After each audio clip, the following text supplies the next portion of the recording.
না, বিষয়টা হলো যে আমরা যত গাড়ি আছে সেই গাড়ি যারা চালান তাদের নিয়মিত রোড ট্যাক্স দিতে হয়। এই রোড ট্যাক্সটা যদি নিয়মিত সবাই দেয় তাহলে সরকারের রেভিনিউ আসে, বাড়ে এবং সেই রেভিনিউ আবার ডেভেলপমেন্ট আকারে মানুষের কাছে পৌঁছে দেয়। কিন্তু একটা সার্টেন পার্সেন্টেজ অফ মানুষ এই রোড ট্যাক্সটা নিয়মিত দেন না। আমরা যেটা করেছি তাদের কাছে নিয়মিতভাবে এসএমএসের মাধ্যমে এই রোড ট্যাক্সটা পেমেন্ট করার জন্য আমরা আবেদন করতেই থাকছি এবং আমাদের এনফোর্সমেন্ট টিম মাঝে রাস্তাতেও সেই গাড়িগুলোকে ধরে এবং তাদের থেকে রোড ট্যাক্সটা আদায় করে। এই পদ্ধতিতে চলছে এবং এর মধ্যে কলকাতায় আমরা লক্ষ্য করেছি যে বেশ কিছু দামি গাড়ি, যে গাড়িগুলোর দাম প্রচুর বেশি, সেই সব গাড়ির মালিকদেরও অনেকেরই এই রোড ট্যাক্সটা বাকি আছে। সেই সংখ্যাটা বেশ বড় ধরনেরই বাকি আছে। ফলে তাদের কাছে আমরা অনুরোধ রাখছি সব সময় যে আপনি যদি ট্যাক্সটা নিয়মিত দিয়ে দেন বা পেন্ডিং ট্যাক্সটা দেন, এটা সরকার এবং সমাজের পক্ষে ভালো হয়।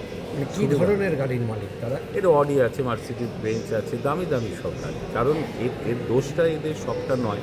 গাড়ি যখন এনারা কেনেন তখন ডিলার 5 বছরের ট্যাক্স নিয়ে পেমেন্ট করে গাড়িটা তাদের কিনিয়ে দেন। তারপর আর অনেক সময় খেয়াল থাকে না ব্যস্ত মানুষ যে 5 বছর পার হয়ে গেল, অথচ আমার তারা দামি গাড়ি কেনার পর না ওটা আর খেয়াল থাকে না যে আমার, তারা হয়তো ভাবেন যে আমার ট্যাক্সটা পুরো দেওয়া আছে।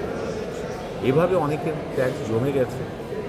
সেইটা জমে যাওয়ার জন্য তাদের কাছে আমরা নিয়মিতভাবে এসএমএস পাঠাচ্ছি যে এই ট্যাক্সটা দিলে ভালো হয়, সরকারের ভালো হয়, সমাজের ভালো হয়। কত টাকা বাকি মোটামুটিভাবে আপনাদের হিসেবে কলকাতায়? আমাদের কলকাতার মধ্যে এইসব বড় গাড়িগুলোর অন্তত 80 কোটি টাকা পেনাল্টি সহ।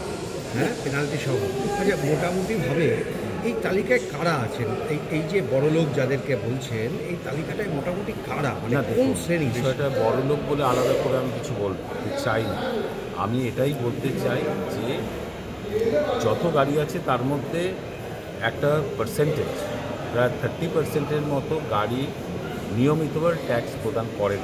তার মধ্যে দামি গাড়ির সংখ্যা কলকাতার বুকে বেশ কিছু বেশি। কার গাড়ি কী গাড়ি ওসবের মধ্যে ধরুন আপনারা ধরলেন, ধরে তারপরে হ্যাঁ তারা দিয়ে দেন সঙ্গে সঙ্গে। কিন্তু এই যে বলছিলেন একটা গাড়ি রাখতে হয় তাদের জন্য, হ্যাঁ ওসব তো করতেই হবে। কি যেমন আমি এটাই বলা আছে, যাদের থেকে গাড়ি এনফোর্সমেন্ট চালাবে তাদের সাথে যেন আমাদের এফবিআইরা সুন্দর ব্যবহার করে, ভালো ব্যবহার করে তাকে যেটা নিয়ম আছে, যেটা নিয়ম পালন করা হয়নি সেটা তাকে বোঝাতে হবে, বুঝিয়ে তার থেকে ট্যাক্স কালেকশন করতে হবে, কিংবা গাড়ির যদি কোনো কাগজপত্র ঠিক না থাকে তার সংশোধনের চেষ্টা করতে হবে।